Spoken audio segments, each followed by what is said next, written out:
वन्दे देव उमापतिं सुरगुरुं वन्दे जगत्कारणं वन्दे पन्नगभूषणं मृगधरं वन्दे पशूनां पतिं वन्दे सूर्यशशाङ्कवह्निनयनं वन्दे मुकुन्दप्रियं वन्दे भक्तजनाश्रयं च वरदं वन्दे शिवं शङ्करं वन्दे शिवं शङ्करम्।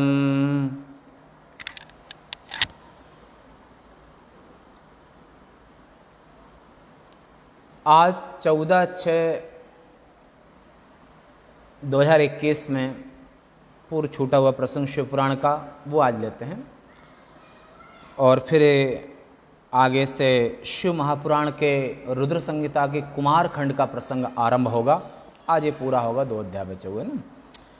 तो शिव महापुराण में रुद्र संहिता के पार्वती खंड में आज का प्रसंग 49वां अध्याय। अथो ममाज्ञया विप्रैः संस्थाप्यानलमीश्वरः होमं चकार तत्रैवं अंके संस्थाप्य पार्वतीं। ब्रह्मा जी ने कहा, हे नारद, मेरी आज्ञा से ब्राह्मणों ने अग्नि स्थापन की। शिव पार्वती के विवाह के समय का प्रसंग है ये। फिर पार्वती को गोद में बैठाकर भगवान शिवजी होम करने लगे। वामांग निलया जगन्माता अर्धांग देह वपुषम। महादेव कर्तुम अकर्तुम अन्यथा कर्तुम पूर्ण हैं और वो शक्ति और शक्तिमान दोनों ही अविनाभाव संबंधेन राजते शिवा। ये ब्रह्मांड पुराण में भी आप श्रवण करें कभी। तो अविनाभाव शिव और शक्ति का दोनों का कभी वियोग नहीं है। और महादेव ने जगन्माता पार्वती को, शिवा को अपना आधा अंग, आधा शरीर दे दिया। इसलिए जगन्माता हमेशा वामांगी होकर रहती हैं। ऋग यजु सामवेद के मंत्रों से शिवजी अग्नि में आहुति डाल रहे थे। काली का भाई मैनाक अपनी बहन को खील दे रहा था। खील का अर्थ होता है जो भुना हुआ धान, जो दिवाली में आप खील, जो धान माने जो चावल का छिलके से भूनते हैं उसे खील कहते हैं। उसके बाद शिव और काली दोनों ही प्रसन्नता पूर्वक लोकाचार विधि को करके अग्नि प्रदक्षिणा की दोनों ने। उस समय गिरजापति ने एक आश्चर्यजनक चरित्र किया। उस समय में शिवमाया से मोहित होकर मैंने देवी के चरणों में सुंदर नखचंद्र का दर्शन किया।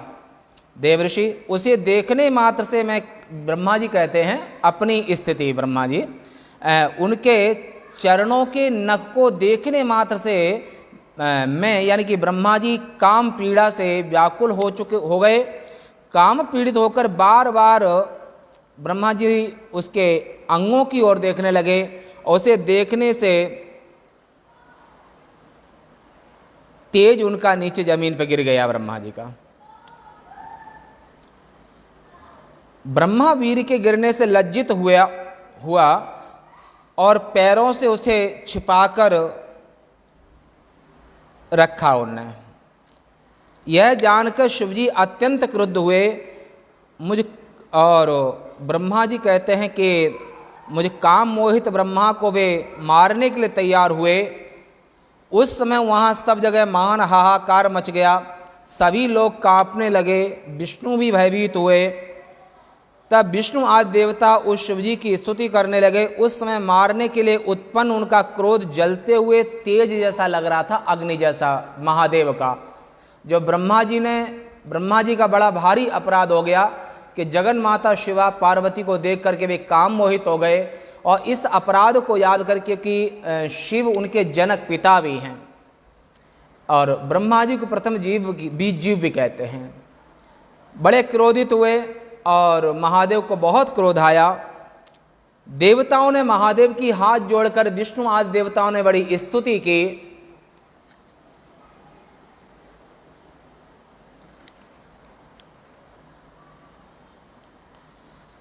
हे देवादिदेव सर्वत्र व्यापक परमेश सदाशिव जगदीश जगन्नाथ जगन्मय, आप प्रसन्न होइए। हे ईश्वर, आप सभी प्राणियों की आत्मा हैं। आप ही निर्विकार अव्यय नित्य निर्विकल्प अक्षर तथा सर्वश्रेष्ठ हैं। आपका आदि मध्य अंत यह कुछ भी नहीं है। न आपका आदि है, न मध्य है, न अंत है। बाहर भीतर सब ओर से परे हैं। ये देवताओं ने, विष्णु ने महादेव की स्तुति की ब्रह्मा के अपराध को माफ कराने के लिए। आप अव्यय सत्य ब्रह्मा तथा चैतन्य स्वरूप हैं। मुक्ति की इच्छा वाले दृढ़ व्रत मुनिजन, नैष्ठिक ब्रह्मचारी और सन्यासी। जो मुनि का अर्थ होता है दृढ़ व्रत, जिनका मन डामाडोल नहीं होता है, दृढ़ प्रतिज्ञ, जो प्रतिज्ञा कर ली सो कर ली, अपनी प्रतिज्ञा से कभी मन से भी स्खलित नहीं होते हैं, मन से भी दूसरा नहीं सोचते हैं। नैष्ठिक ब्रह्मचारी और सन्यासी, ये दोनों ही दूसरा नहीं सोचते हैं। नैष्ठिक ब्रह्मचारी और सन्यासी दोनों ही दृढ़ व्रत, और भी गृहस्थ में दृढ़ व्रत रघुराई, जनक हैं, राम हैं, युधिष्ठिर हैं।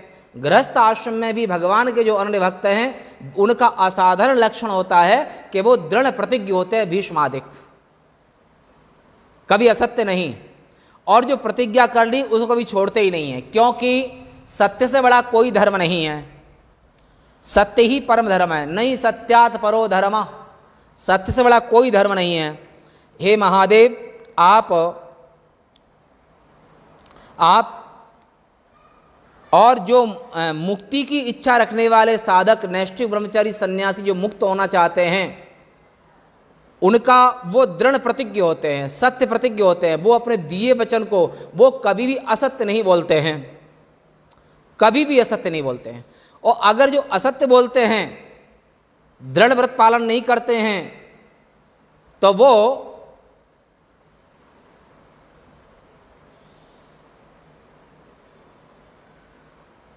धर्म का त्याग करते हैं, यानी कि नैष्ठिक ब्रह्मचर्य और सन्यास धर्म से नीचे गिर जाते हैं। अगर वो असत्य बोलते हैं, यानी कि अपनी प्रतिज्ञा छोड़ते हैं। अपनी प्रतिज्ञा को छोड़ना महापाप है। और जो मुक्ति को चाहने वाले जो साधक जन है, वो कभी भी अपने संकल्प, अपनी प्रतिज्ञा नहीं त्यागते हैं। जो मुक्ति की इच्छा वाले दृढ़ व्रत मुनिजन संग को, माने आसक्ति को छोड़ करके, आसक्ति किसमें होती है? तो आसक्ति होती है जननी जनक बंधु सुत दारा, दारा माने पत्नी, तनु धनु भवन सुहृद परिवारा, सबकी ममता ताग वटोरी, मम पद मनहि बांधिवर डोरी, समदर्शी इच्छा कछु नाही, हर्ष शोक नहीं भय मन माही, ते सज्जन मम उर्वस कैसे, लोभी हृदय बसई धन जैसे। ये आसक्ति का त्याग, माता पिता भाई बंधु दोस्त दुश्मन सब, मतलब यानी कि सब आसक्तियों को त्याग करके, और प्रेम उनका केवल जगन्नाथ में होता है, नारायण में होता है। और वे मुनिजन संग को छोड़ करके आपकी ही उपासना करते हैं। आप पूर्ण ब्रह्म हैं, अमृत शोक रहित परम निर्गुण, आनंद मात्र स्थिर विकार रहित, और विकार रहित आत्मा से भी परे हैं।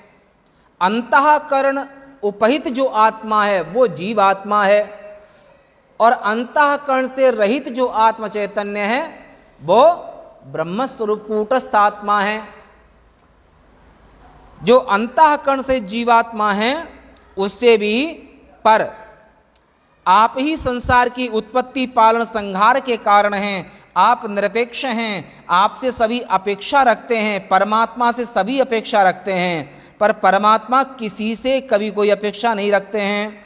आप व्यापक हैं, अकेले ही सत असत द्वैत अद्वैत, जैसे मूल स्वर्ण में तथा अलंकार रूप स्वर्ण में वस्तु भेद नहीं होता है, पुरुषों में अज्ञान से आप में विकल्प का आरोप किया है। आप तो निरुपाधिक हैं, आप में उपाधि कोई है ही नहीं। उक्त आरोप का स्वयं निराकरण हो जाता है। हे ईशान, हम तो आपके दर्शन मात्र से धन्य हो गए हैं। अपने भक्त जनों को आनंद देने वाले शिव जी, हम सभी पर दया करें, कृपा करें, करुणा करें।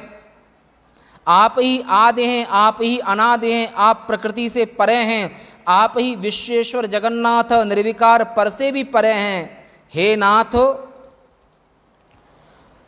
यह रजोगुणी विश्व मूर्ति पितामह, सभी जीवों की समष्टि मूर्ति, सभी जीवों की बुद्धि को मिला लो, वो ब्रह्मा की बुद्धि।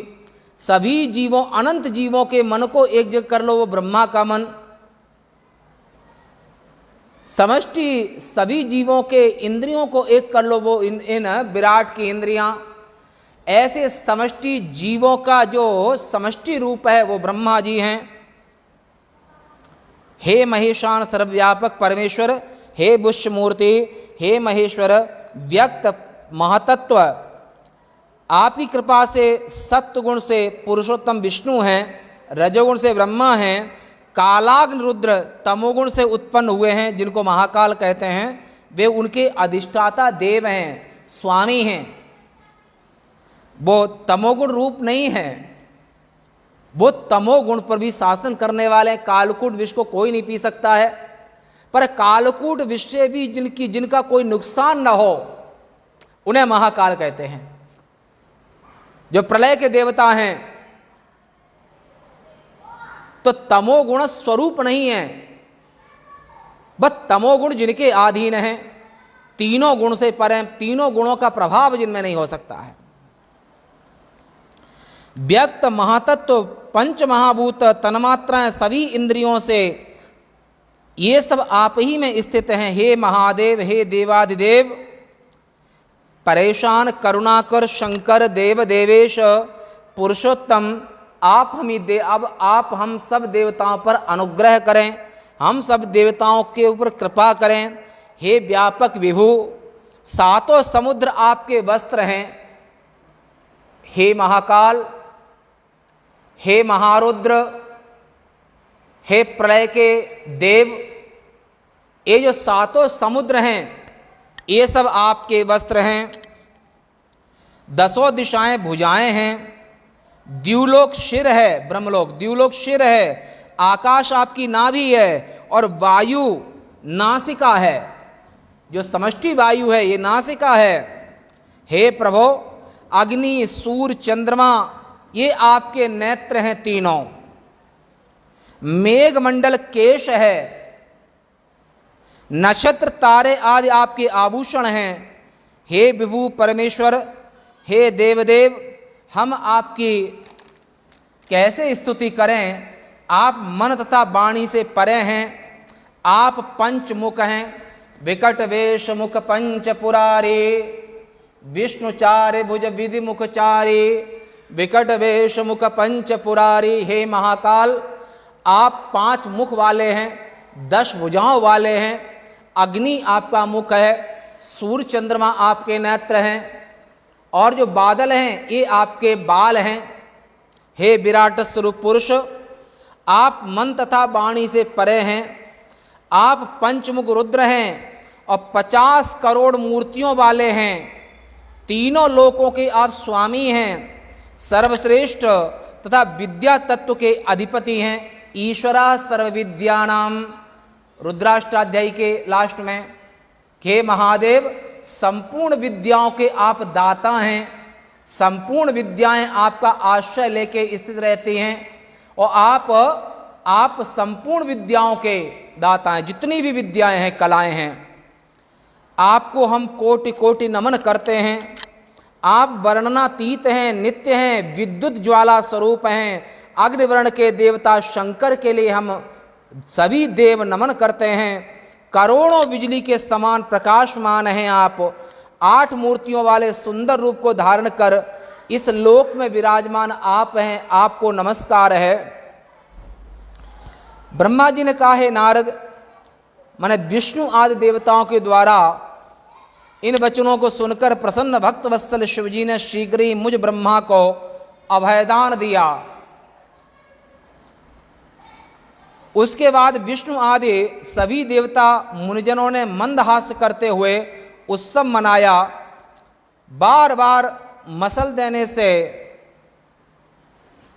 ब्रह्मा का जो तेज जमीन पर गिर गया था, तो वो वीर के अनेक उज्जवल कण वहां गिर गए थे, जिससे हजारों 60,000 जगह वो बट गया था, फैल गया था।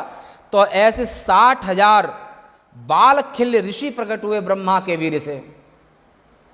जो पतन हो गया था, देखने मात्र से जो जगन माता का देखने मात्र से और उनके काम भाव जैसे ब्रह्मा को उत्पन्न हुआ, तो उनके जो पतन हुआ उससे 60,000 बाल खिल्य आदि ऋषि प्रकट हुए। वे अपने तेज से प्रकाशमान थे। वे ऋषि उठकर मेरे पास अत्यंत प्रेम से आए तात ब्रह्मा के पास में, क्योंकि ब्रह्मा के तेज से यानी कि ब्रह्मा के वीर से उत्पन्न हुए हैं ये 60,000 बाल खिल्याद ऋषि। तो ये अपने पिता के पास आए और ईश्वर की इच्छा से प्रेरित नारद ने क्रुद्ध होकर बालखिल ऋषियों से कहा, जो ब्रह्मा के तेज से उत्पन्न हुए हैं 60,000 बालखिल ऋषि, आप सब गंधमादन पर्वत पर चले जाएं। आपकी और यहां मत रहिए, क्योंकि यहां आप लोगों का कोई काम नहीं है। ऐसे नारद जी ने ब्रह्मा के तेज से 60,000 बालखिल ऋषियों को गंधमादन पर्वत पर भेज दिया। वहां जाकर आप तप कीजिए, जिससे आप मुनीश्वर हो जाएंगे, सूर्य के शिष्य होगे, और यह सब मैंने शिव जी की आज्ञा से आपको कहा। ऐसा नारद जी ने उन बालखिल्याद ऋषियों से कहा। इतना कहने के बाद वे सभी बालखिल्य शिवजी को प्रणाम करके गंधमादन पर्वत की ओर चले गए। नारद, तब मुझे विष्णु आदि देवताओं ने आश्वस्त किया। महात्माओं की प्रेरणा से मैं निर्भय हो गया। ब्रह्मा जी ने कहा कि हम निर्भय हो गए, महादेव ने हमको माफ कर दिया। यद्यपि जघन्य अपराध है, परंतु जघन्य अपराध भी महादेव प्रसन्न हो जाए, सब कुछ माफ करते हैं। उस समय मैंने भक्त वत्सल सर्वेश और सबके कार्य को करने वाले, दुष्टों के घमंड का नाश करने वाले और महाकाल स्वरूप शिवजी की स्तुति की। हे देव देव महादेव, दया के समुद्र प्रभु, तुम ही सबके कर्ता भरता और हरता हो। जिस प्रकार रस्सी से बैल बंधे रहते हैं, उसी प्रकार से तुम्हारी इच्छा से ये पूरा का पूरा ब्रह्मांड चर और अचर स्थित है, यह मैंने जान लिया है। इतना कहकर मैंने हाथ जोड़कर, मैंने ब्रह्मा जी ने हाथ जोड़कर उनको महादेव को प्रणाम किया। विष्णु आदि अन्य देवताओं ने भी शिवजी की स्तुति की। दीन भाव से शुद्ध मेरी विष्णु आदि की प्रार्थना को सुनकर शिवजी प्रसन्न हो गए, हमको अभय कर दिया। ब्रह्मा जी ने कहा, उन्होंने प्रसन्न होकर मुझे अभय दान दिया और सृष्टि करने का वरदान दिया। तब सभी अत्यंत सुखी हुए और मैं भी बड़े आनंदित हो गया। शिव महापुराण में द्वितीयायां रुद्र संहितायां तृतीये पार्वती खंडे विधि मोह वर्णन नाम 49 अध्याय। बालखिल्य ऋषि की जो बात आई थी, तो इनकी उत्पत्ति का वर्णन जैसा यहाँ दिया गया है, अन्यत्र से भिन्न भी देखा जाता है, किंतु इनकी 60,000 संख्या थी। इसमें कहीं मतभेद नहीं है। इनके विशेष विवेचन के लिए ब्रह्मांड पुराण, वायु पुराण और भागवत में आप तीनों पुराणों में देख सकते हैं। पुराणानुसार इलावृत गंधमादन पर्वत कहाँ है, इसकी बात कर रहे हैं कि तो पुराण अनुसार इलावृत और भद्राश्व खंड के मध्य स्थित एक पर्वत है। आकाश गंगा इसी पर गिरती है। ये श्रीमद् भागवत के 5, 16, 10, 5, 17, 6 पर, और विष्णु पुराण में 2, 2, 16 और 24, 28, 41 श्लोक में आप वहाँ विस्तार से देख सकते हैं। ब्रह्मा जी ने कहा, ततश्चाहं मुनिगणेशेष कृत्यं शिवाज्ञया अकारशं नारद प्रीत्या शिवा शिव विवाहतः ब्रह्मा जी ने कहा, हे नारद, तब मैंने शिव जी की आज्ञा से शिव शिवा के विवाह का शेष कार्य मुनिगणों के साथ पूरा किया। उनके सिर का अभिषेक भी आदर से किया और उसके बाद ध्रुव का दर्शन भी यथाविधि कराया।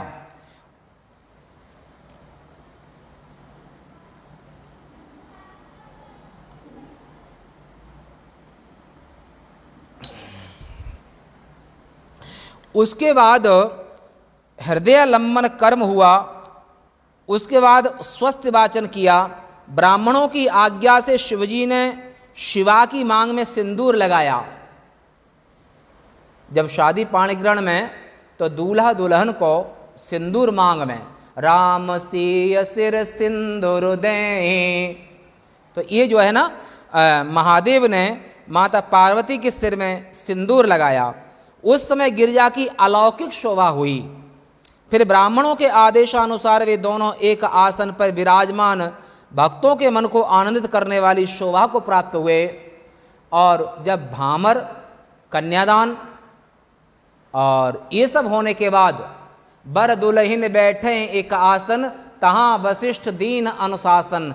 ये सृष्टि के आरंभ का विधिवत पहला विवाह है, जो विधिवत हुआ हो।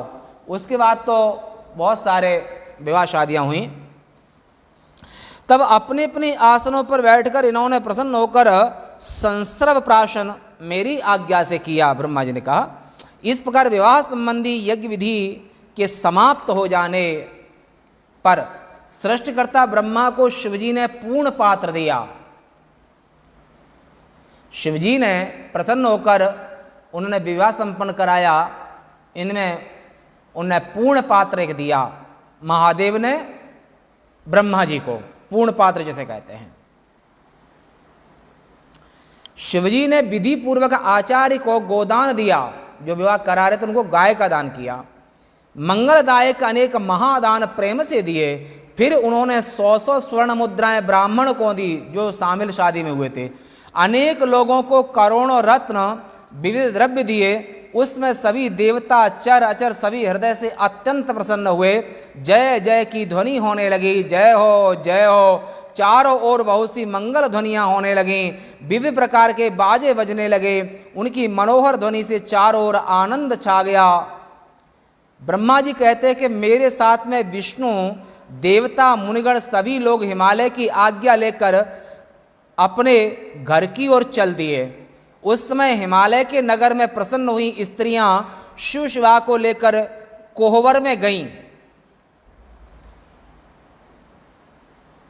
कोहबर कुछ होता होगा, पर हम तो बाल ब्रह्मचारी हैं, तो हमें इस सब कोई ज्ञान है नहीं। शादी विवाह आदि का कुछ क्रिया होती होगी शादी विवाह में, तो जो भी होती हो हमें ऐसा कोई ज्ञान नहीं है।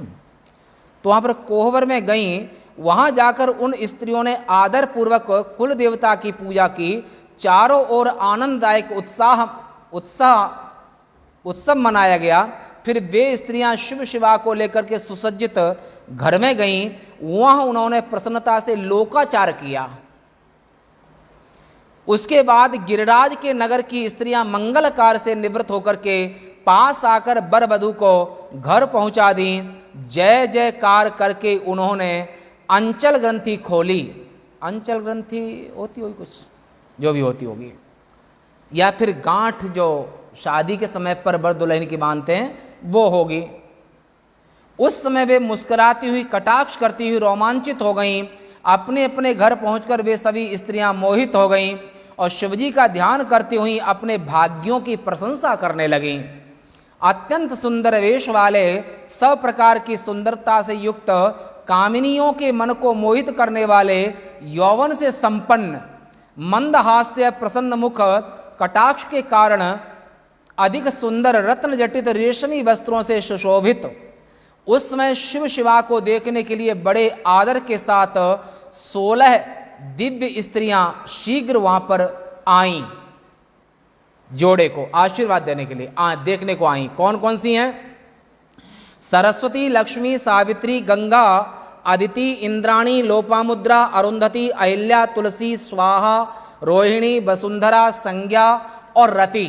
ये 16 स्त्रियां आईं शिव और शिवा के दर्शन के निमित्त। ये देवताओं की स्त्रियां हैं। स्वरूप देव कन्याएं, नाग कन्याएं, मुनि कन्याएं जो जो वहाँ उपस्थित थीं, उनकी गणना कौन कर सकता है। उनके द्वारा दिए गए रत्न जटित आसन पर शिवजी प्रसन्नता से बैठे और क्रम से उन देवियों ने परिहास के साथ मधुर वचन कहे शिवजी को। सरस्वती ने कहा, हे महादेव, प्राणों से प्यारी सती को तुमने पा लिया है। हे कामुक, ऐसा संबोधन किया है, परंतु ईश्वर कोटि के, देव कोटि के जो जन हैं वो मानव कल्याण के लिए उनके हर व्यवहार होते हैं। इनके मुख चंद्र को देखकर दुख भूल जाओ, सती का आलिंगन कर समय बिताओ, अब तुम्हारी कभी विछोह नहीं होगा। लक्ष्मी जी ने कहा कि लज्जा छोड़कर सती को अपनी छाती पर लिटाए रखो, अब इसमें क्या लज्जा है जिसके बिना तुम्हारे प्राण जा रहे थे। सावित्री ने कहा, हे शिवजी, सती को भोजन करा करके तुम भोजन करना, किसी बात का खेद मत करना, मुख धोकर उसे सादर पान देना। गंगा ने कहा कि तुम सोने की कंघी से अपनी स्त्री के बालों को संवारो, इससे अधिक सौभाग्य सुख स्त्रियों को नहीं होता है। अदिति ने कहा, हे शिवजी, भोजन के बाद पार्वती को मुख धोने के लिए प्रेम से जल दो, क्योंकि पति पत्नी का प्रेम दुर्लभ होता है। इंद्राणी ने कहा, इंद्र की पत्नी ने, जिसके लिए तुम विलाप करते थे, मोहित होकर इधर उधर घूमा करते थे, उस प्रिया शिव को अब छाती से लगाओ, इससे क्या लज्जा। लोपामुद्रा ने कहा कि शिवजी, यह व्यवहार है, भोजन करके पत्नी को पान देकर सोना चाहिए। अरुंधति, वशिष्ठ की पत्नी, उनने कहा कि मैं ना इस शिवा को तुम्हें देना नहीं चाहती थी, मैंने उसे समझाकर तुम्हें दिलाया है, तुम इसके साथ सहवास करो। अहिल्या ने कहा कि वृद्धावस्था को छोड़कर के अब आप पूर्ण युवक हो जाइए, जिससे मैं ना तुम्हारा सम्मान करें।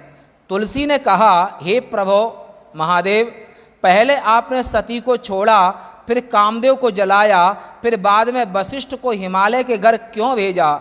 स्वाहा ने कहा, जो अग्नि की पत्नी है, दक्ष की पुत्री, हे महादेव, घबराना मत, विवाह काल में यह स्त्रियों का व्यवहार देखा जाता है, वे हंसी मजाक किया ही करती हैं विवाह काल में।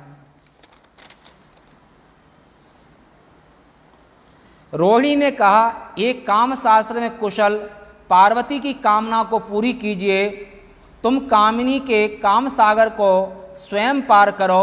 पृथ्वी ने कहा महादेव से, हे भाव को जानने वाले, कामार्थ स्त्रियों के मानसिक भाव को जानते हो, हे शिवजी, अपने स्वामी ईश्वर को निरंतर कौन रक्षा नहीं करता है। मनु की पत्नी शत्रुपा ने कहा, भूखा पुरुष बिना दिव्य भोग का उपभोग किए संतुष्ट नहीं होता है, जिससे स्त्रियां प्रसन्न हों वैसा करना चाहिए। संज्ञा ने कहा कि पार्वती के साथ शिवजी को रत्न दीपक तथा पान देकर सुंदर शैया बनाकर निर्जन स्थान पर भेजो। ब्रह्मा जी ने कहा, स्त्रियों के इन वचनों को सुनकर निर्विकार योगी श्रेष्ठों के गुरुओं के गुरु भगवान शिवजी ने स्वयं कहा कि ऐसी बातें मत कहिए, आप तो संसार की माता हैं, आपके पुत्र में चपलता कैसे हो सकती है। उन 16 माताओं से शिवजी ने कहा, ऐसी बात आप लोग मत कहिए। शिवजी की बात को सुनकर वे देवताओं की स्त्रियां चित्र में लिखी हुई पुतलियों की भांति चुप हो गईं। मधुर भोजन करके जल पीकर प्रसन्नचित्त शिवजी ने अपनी पत्नी के साथ में कपूर मिश्रित पानी का सेवन किया। इति श्री शिव महापुराणे द्वितीयायां रुद्र संहितायां तृतीये पार्वती खंडे परिहास वर्णन नाम 50तमो अध्याय। आगे 51वां अध्याय।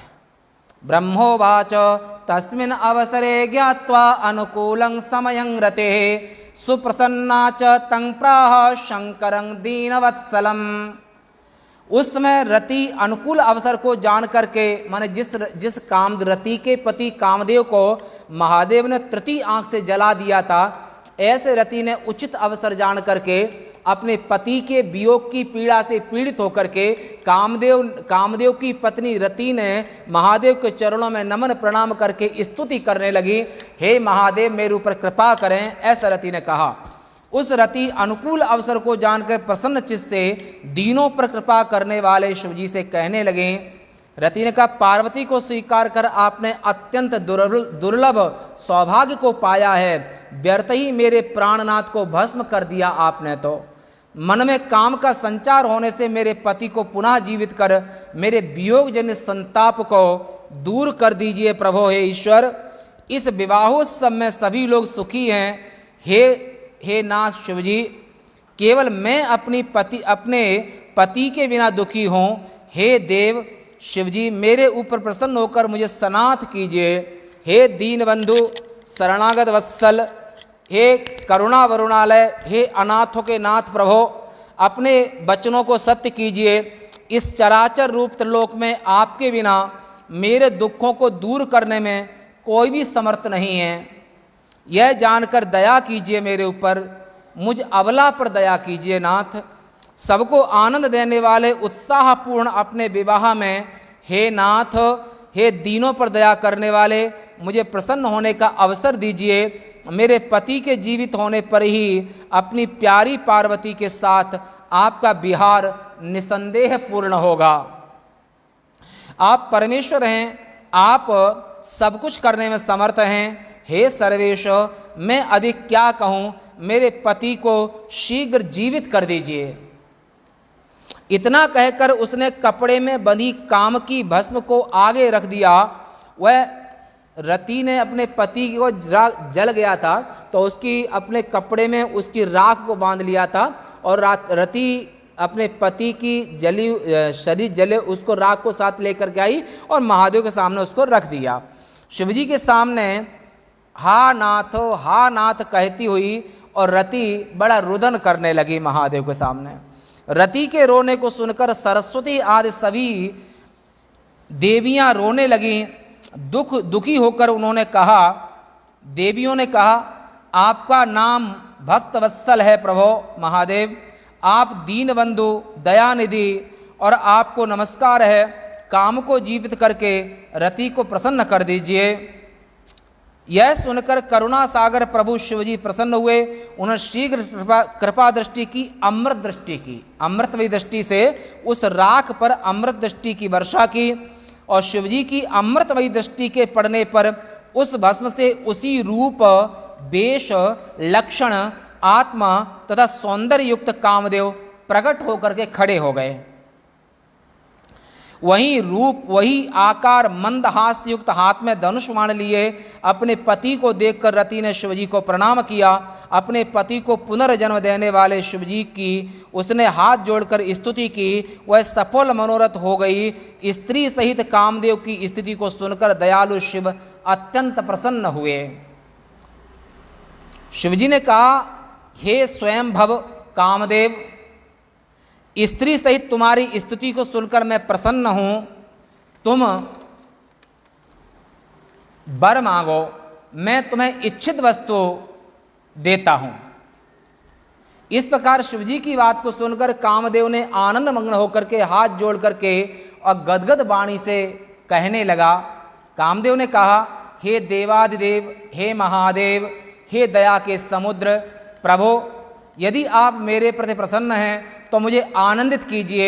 हे प्रभु, पहले किए हुए मेरे अपराध को क्षमा कर दीजिए।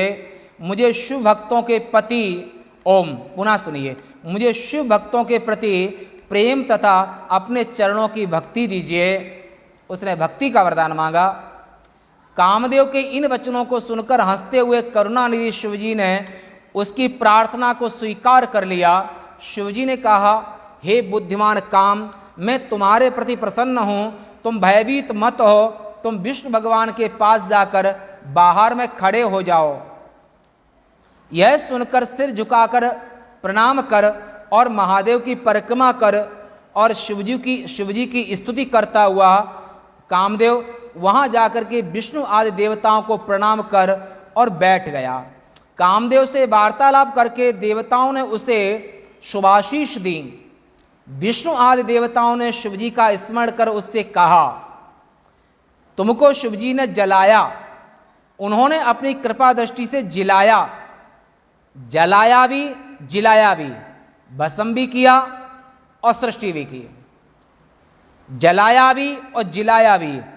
कोई दूसरा सुख दुख देने वाला नहीं होता है, क्योंकि मनुष्य अपने द्वारा किए कर्मों के फलों का भोग करता है पूरी जीवन में। जीव यहाँ पर अपने पुण्य पाप कर्मों के फलों को भोगने के लिए ही आता है, और पुण्य पाप केवल मनुष्य योनि में होता है। 83,99,999 योनियाँ हैं, वहाँ पर नया पुण्य आप नहीं कर सकते हो। अगर देव योनि में पाप होगा तो अभिशाप के रूप में भोगना पड़ेगा, परंतु अन्य योनियों में पुण्य पाप नहीं होता है। पुण्य पाप के लिए स्वर्ग नरक अपबरग नसैनी, ज्ञान विराग भगति उरुदैनी। माने पुण्य पाप मोक्ष सबके लिए मानव देह विधाता ने बनाया है। इस मनुष्य देह से आप स्वर्ग जा सकते हैं, नरक जा सकते हैं और मोक्ष को प्राप्त कर सकते हैं। समय पर पालन माने अपने कर्मों का ही फल जीव, यहाँ पर हर जीव अपने पुण्य पाप कर्मों का फल भोगता है। समय पर पालन, विवाह, गर्भाधान होता ही है, इसे कौन रोक सकता है। इतना कहकर उसका सम्मान कर सफल मनोरथ वे विष्णु आदि देवता वहाँ सुखपूर्वक निवास करने लगे। वह कामदेव भी प्रसन्न होकर वहाँ रहने लगा। उस समय वहाँ पर जय शब्द, नमः शब्द, ओम जय शब्द, नमः शब्द, साधु साधु शब्द सुनाई पड़ा। तब शिवजी ने अपने घर में जाकर के बाईं ओर पार्वती को बैठा कर उन्हें मिष्ठान्न खिलाया। उन्होंने शिवजी को खिलाया, पार्वती ने शिवजी को, शिवजी ने पार्वती जी को। उसके बाद लोकाचार में लगे हुए शिवजी ने वहाँ का कार्य कराकर मैना और शैलराज से पूछकर वे जनवासे में चले गए। वहाँ पहुँचने पर महोत्सव मनाया गया। उस समय वेदध्वनि के साथ 4 प्रकार के बाजे बजाए गए। कौन से? तत् माने बीणा आदिक, आनद्ध मुरज मृदंग आदिक, ढोलक मृदंग, सुशीर माने बंशी आदिक, घन माने झांझ, मजीरा झांझ। वहां से अपने स्थान पर आकर शिवजी ने ब्रह्मा विष्णु मुनिजनों को प्रणाम किया। देवताओं ने शिवजी को प्रणाम किया। वहाँ कल्याणकारक शब्द माने जय शब्द, नमः शब्द, विघ्ननाशक वेद मंत्रों का उच्चारण होने लगा। उस समय ब्रह्मा विष्णु इंद्र सभी देवता, ऋषि सिद्ध उपदेवता, नाग सबने शिवजी की अलग अलग से स्तुति की। देवताओं ने कहा, समस्त लोकों के आधार जय नाम वाले महेश्वर, रुद्र, महादेव, विश्वंभर प्रभु आपकी जय हो। हे कालीपति स्वामी आनंदवर्धक, त्र्यंबक सर्वेश मायापति विभु आपकी जय हो। निर्गुण निष्काम कारणातीत सर्वगः समस्त लोक लीला के आधार सगुण रूप वाले आपको कोटि कोटि नमन है, प्रणाम है। अपने भक्तों की कामनाओं को पूर्ण करने वाले भगवान दयालु, आनंदमय सुंदर रूप वाले, माया द्वारा स्वरूप धारण करने वाले आपकी जय हो। उग्र मृड सर्वात्मा दीनबंधु दयानिधि, विकारों से रहित रहने वाले, माया के स्वामी, मन वाणी से परे रहने वाले आपकी जय हो, जय हो। ब्रह्मा जी ने कहा, महेशान गिरजा नायक प्रभु की इस प्रकार स्तुति करके विष्णु आदि देवता अत्यंत प्रसन्नता से विधि पूर्वक उनकी सेवा करने लगे। और अपनी लीला से शरीर धारण करने वाले महेश शिव ने उन सभी देवताओं को उचित सम्मान दिया। वे सभी विष्णु आदि देवता परमेश्वर शिवजी की आज्ञा पाकर अत्यंत प्रसन्न हुए और शिवजी द्वारा सम्मानित होकर हंसते हुए अपने स्थान को चले गए। इति श्री शिव महापुराणे द्वितीयायां रुद्र संहितायां तृतीय पार्वती खंडे काम संजीवन वर्णन नाम 51तमो अध्याय। ओम शिवार्पणमस्तु। पूर्णमदः पूर्णमिदं पूर्णात् पूर्णमुदच्यते पूर्णस्य पूर्णमादाय पूर्णमेवावशिष्यते। ओम शांति शांति शांति। आज आपने शिव महापुराण के पार्वती खंड की संपूर्ण कथा को सुना। आगे कुमार खंड का प्रसंग, रुद्र संहिता के चौथा कुमार खंड का प्रसंग आगे आएगा। जैसा आएगा वैसा हम महादेव के अनुग्रह जैसी प्रेरणा होगी वैसा हम सेवा करेंगे। ओम।